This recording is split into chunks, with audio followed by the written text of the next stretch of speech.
Welcome to the Officio Spotlight podcast. My name is Simon Lipscomb, and thank you very much for listening. Today, I'm really excited to say I'm joined by Andy Clark. Andy is the head of commercial services at Yorkshire Water. And for our listeners outside of the UK, Yorkshire Water is a water utility company that provides services to the counties of Yorkshire in England. Andy has been with the business since 2008, where he's had various roles. And in addition to his work at Yorkshire Water, he also has experience as a trustee director and a charity board member.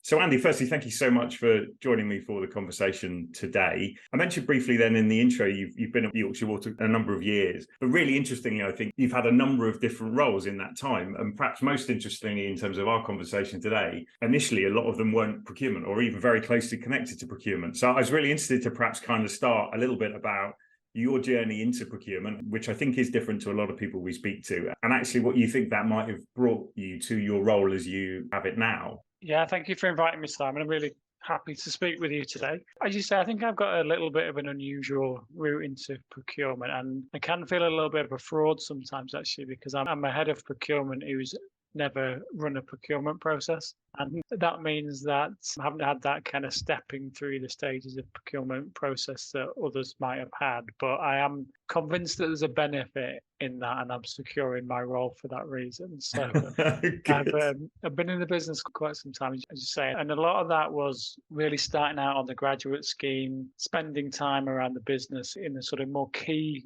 core operational areas like water production, waste treatment, also some time working in some of the support functions like HR, project management, etc. And then quite a bit of time working in construction and the capital program. Okay. And so I think I came to procurement quite late, but I've been a customer of procurement, or I've been a partner of procurement a lot longer than I've been in procurement. And I think it does give you a different perspective on things. And I think you're seeing the sort of wider purpose of procurement a bit more than it being a real, like I'm here to procure things for the business. Something I often say to the team actually is that businesses don't exist to procure goods and services, with the exception of Officio, obviously. I know that's your core business, right? But But for another business, there's a core purpose which will never be buying goods and services. And I think having a really keen understanding of that's what the business is really about. Yeah. And the things that we can do is really turbocharge that, give it lots of opportunity. It's a really important thing, but be really mindful of the fact that there's a wider business out there that's got lots of its own challenges.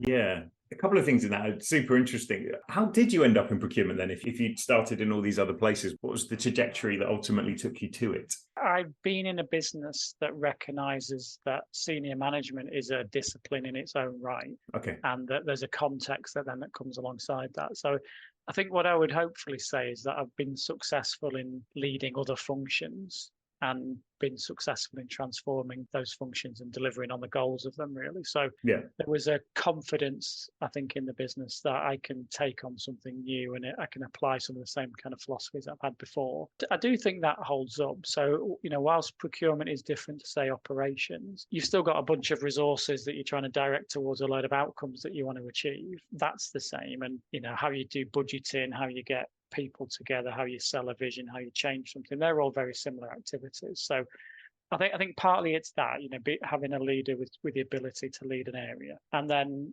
aligned to that, I suppose I'd come later in my career to focusing more on construction and the capital program, as I mentioned, and that started to become closer to a commercial function. Yeah. So lots of experience with working with contract partners, resolving issues, being brought into contract disputes, but typically with a commercial person next to me, kind of guiding me on what the contract actually says and that sort of thing. So got closer to it. And then an opportunity arose in the business to really bring together a joint procurement function. Right. Because if I go back to maybe eight years ago now, maybe 6, procurement was completely disaggregated, as was contract management. So different pockets of the business would do that. And there was a desire to say, let's bring all this stuff into one place. Let's recognize this as a bit more important, perhaps. Put somebody behind it and let's drive that forward. Part of that was probably actually because the procurement strength in the business wasn't high at the time. So there was no obvious person to say, you're going to come in and lead this. So came in as a bit of a left field choice in terms of not having done procurement, but with that background, having done other things. let's say you move nearer towards procurement, as you say, you went through the journey Yeah. of capital. I mean, I'm interested to know what your perceptions of the skill set, the function were at that time, and maybe a little bit how they are now. Have they changed as you've got nearer to it and then ultimately now right at the very centre of it within? Yeah, I think I would have considered it alongside things like HR and IT and health and safety, as in it's something that's a bit distant. It's there if I need it. Yeah.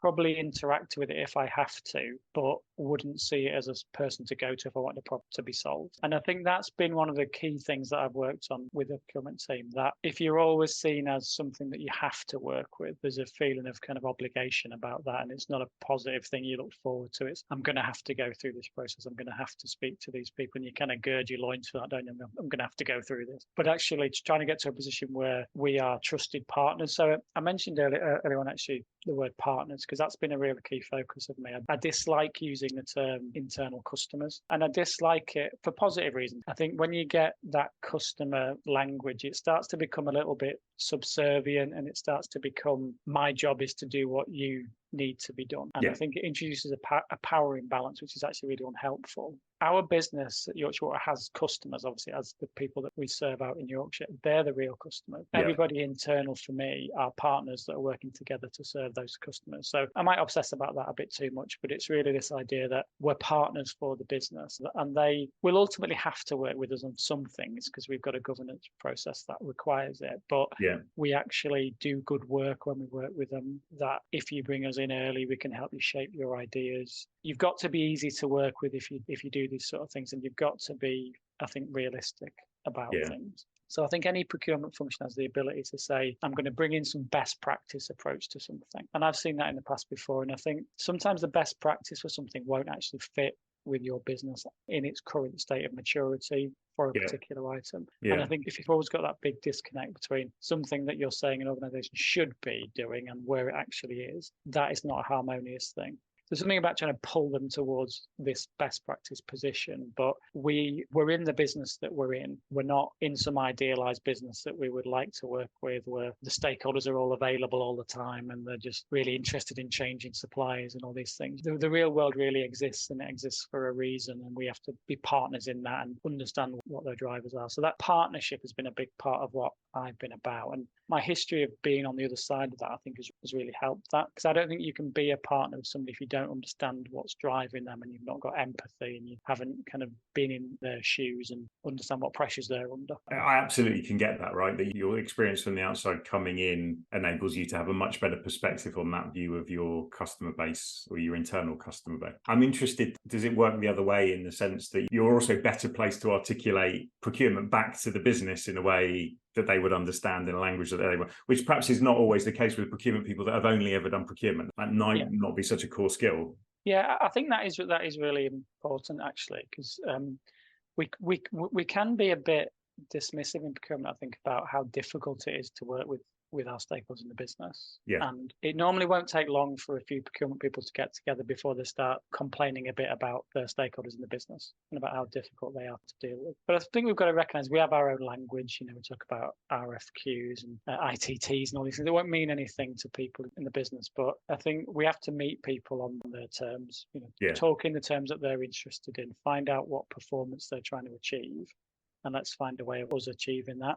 I always say, actually, procurement is really simple. It's a really straightforward thing to do. The hard thing is actually deciding what it is that you want to achieve and how you evaluate for that. That's the difficult bit of it. And that's the challenge often we pass back to the business. So the hard bit about procurement is the bit that we often don't do, really. So I think we've got to be empathetic. Talk in their terms, as you say, is really important. And we've got a really structured way in which we do procurement and a really good gated process for that. But what we don't specify is how we meet and engage with the business. We are very much in the business's hands for that. So if you meet in a certain way at a certain frequency, we'll just come and join in with that.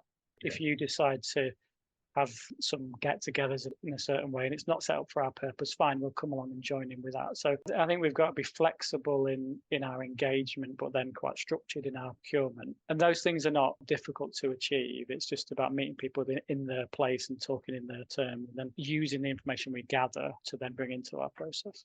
Yeah, you mentioned at the start, so you're an unusual individual in that you're a head of procurement in a really senior procurement role, having never actually run any procurements.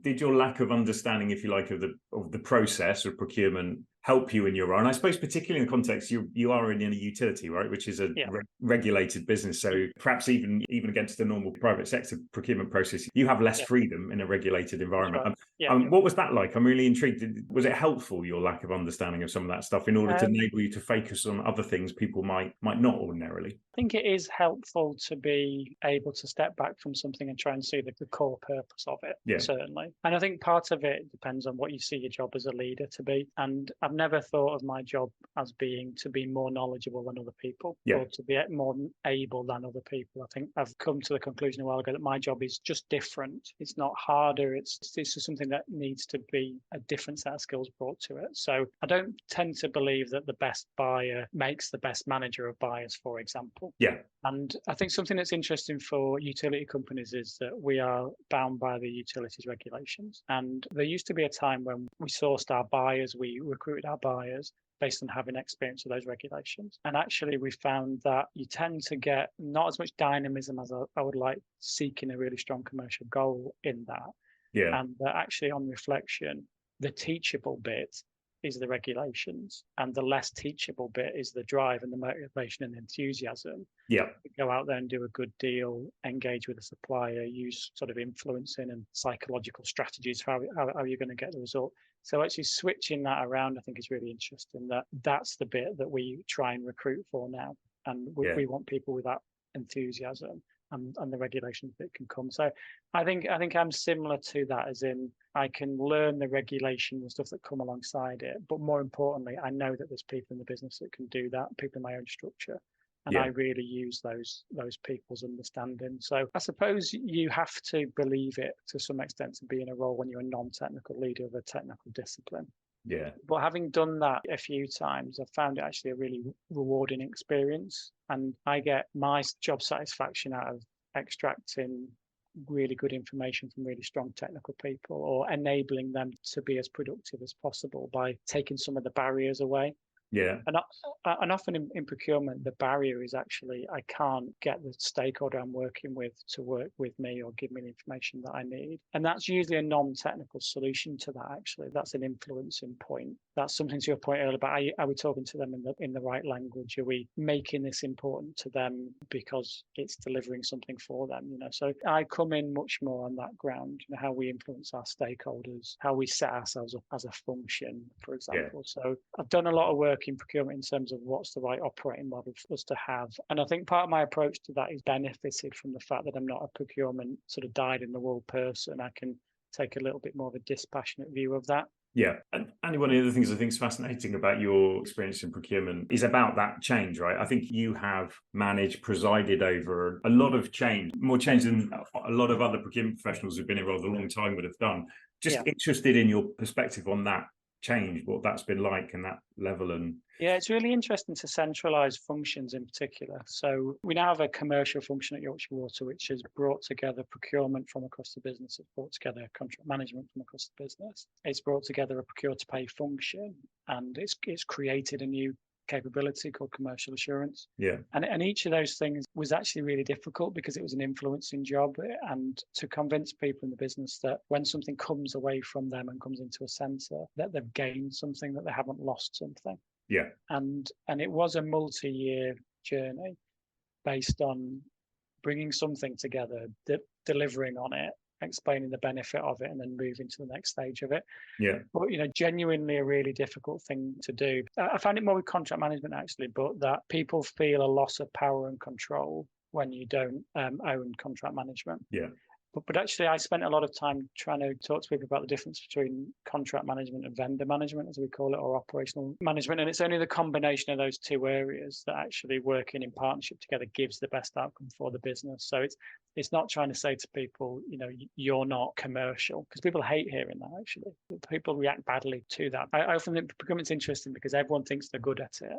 Because they book holidays, right, and they buy cars and they do all these things. You think, well, I get good deals. So if you ever give someone the impression they're not commercial, that's quite offensive to them. Yeah. really. So Yeah. there's a lot of groundwork in that, in saying you and your area are fantastic at understanding the needs of this business. And I've got a group of people here who can really turbocharge that for you. We can get what you need out of it. Some of the things that are adding less value for us, that's our day-to-day. We're passionate about that sort of thing. So to see it as a partnership combination is what's really worked. But it takes time. It needs to be reinforced as well. Because as soon as something goes into a central function, I think it becomes easier to challenge the cost of it. And people, like if you had something internally and then you move it out to another team, something that's been a problem for a long time becomes a new problem that you're disappointed about. Well, because someone else is looking after it. So more visible, more visible, yeah. So there's quite a lot to do to reinforce that. But we've had a lot of success from bringing people in together. And I think it's better for them as well, actually, because when you're amongst like-minded people who are interested in the same topic, that's a much more rewarding place to be than part of perhaps a cross-disciplinary team where you only get your 5 minutes of fame every now and again. Yeah, because of that level of change, you touched on talking to the business and bringing some of those people with you. What about your experience of talking to the senior individuals within your business to kind of get the backing for that change? Any learnings there or things you would do differently if you were doing again today? It's really I think that's really interesting, isn't it? Because still quite a few businesses don't value procurement as much as you would assume that they would.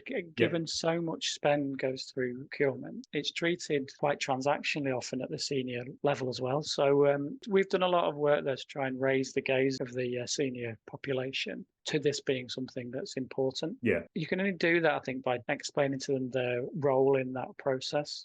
And that they have real value to add with that. When you're working in an operational business such as ours, operations is so demanding of your time. And again, because I've done some of those type of roles, you understand why people don't have sort of lots of time to just sit around and think about, well, I wonder what happens outside of my function. You're very much head down working on that. So we've had to spend a lot of time trying to get senior people more interested in that. And it's never been as high profile as it is now. Yeah. Part of it, I think, is actually about the character and the style of the procurement function, because actually, when I look back to previous versions of it that we had, we were quite reserved and we were quite technical in our approach. And we didn't particularly like to shout about successes. We weren't overt about savings that we were making and we weren't going to talk about them. I think it comes from some sort of view that, I don't know, people will just spot how good we are because they'll just see it. But, there's very little sort of internal promotion of that going on. Yeah. And that's something that, if I'm honest, initially I was a little bit uncomfortable with, and I had to work my way through how do we do this? Because people can be quite critical of procurement savings. They can be a bit skeptical. They can be just trying to get into your data all the time. Are you sure that's real? But we managed to get beyond that thing. And we just talk about it on a regular basis. And I think it's quite motivational for the team as well. Look, I've had this success here. It's in pound terms and people are excited about it. So spent a lot of time trying to be more clear about both the cost that's in the supply chain and the savings that we make. Yeah. What we did as well, which I thought was quite helpful, is that we brought senior colleagues into the decision-making process. Because it's something that would have happened very much in the past is we would have given up on a commercial opportunity quite early in the process because our partners in the business were quite reluctant to actually accept changing to do something. And we changed to a position where actually let's find out the commercial benefit of this change that we're thinking about. Yeah. And then let's create that as options at the end that we can present to the executive team.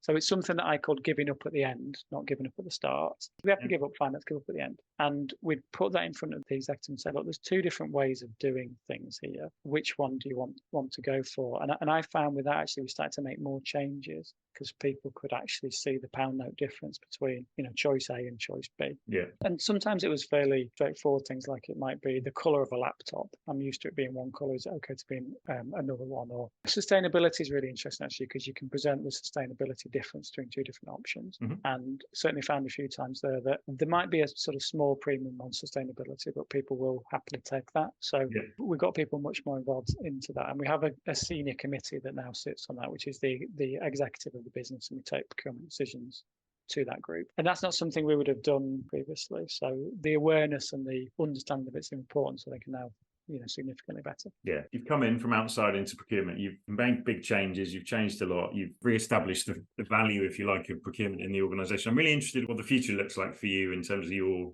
team, your organisation. What are you looking to achieve next? Where do you go from here? What's the future for you? Yeah, it's a good question. We feel like we've only just started a lot of these things, actually, and there's a Right. lot of untapped potential. So it's always interesting, actually, because I talk to people in the business, and sometimes you get the impression that they think, when will this procurement thing be over? So we've invested in this, and we're doing lots more work here. We're going to be done with this soon. We're done now, yeah. Yeah, but I do have to sort of make the point, well, we're turning over contracts on a regular basis. We're spending a lot of money. So this thing's never done, And fortunately, the savings that we're achieving are increasing year on year. They aren't falling off. And the challenge that we always have is to make sure the operating model we've got delivers the right return on investment. Yeah. And if we start to see the savings are dropping off, we'll probably need a new model for us to achieve that. But that hasn't happened. And then lots of the things that we do that we've added in is new, like commercial assurance, where we do cost recovery auditing and we do commercial reporting, is now really good, but there's so much more maturity available within that. Our business particularly is challenged financially, so that isn't going away. So I think we have a good setup now, which we're into much more of an optimization mode of that. So there is so much more for us to achieve. One thing that I think we definitely need to focus on is about making sure that the performance of the business is really properly understood in the contract arrangements that we make. And that's actually quite hard for us to do. As a regulated business, we've got lots of targets and goals and financial incentives that are set to us, and how you relate those into contracts and ensure that you can say, well, this bit of the supply chain is delivering that performance for me, is actually really challenging. And that's something that we need to get more data driven and more numerate about over time. So we're investing quite a lot in systems which are going to enable us to better draw that line between the two. The other thing I'd say is interesting is around sustainability. So we're doing a lot of work on that now. We've made some good steps in that area. We understand our local spend, we understand our position on carbon, but we've not got to a point yet where I think we could say we're really changing our supply chain and that we're selecting our new suppliers that's really differentiating between in particular who is performing very well versus who's making some good statements about what they're going to do in the future. So that definitely excites me about there's much more for us to do in that world about how do we really improve our sustainability position, because for a company such as Yorkshire Water, the environment is everything. It's where our resources come from, it's where our products end up, and it's where our customers typically base their reputation for our business on. Our treatment of the environment is huge for our customers. Andy, that feels like an appropriate place to draw the conversation to a conclusion. It's fascinating. Thank you so much for joining me today and for sharing your experiences and thoughts on that. Great. I've enjoyed it. Thanks, Simon. Thanks a lot. Thanks for listening to today's episode. If you've enjoyed this podcast, please give us a click on the follow button on your chosen podcast platform. We'd also love to hear your views on either future topics or indeed if you've got any thoughts on future guests that we should look to get onto the podcast. Thanks again. See you next time.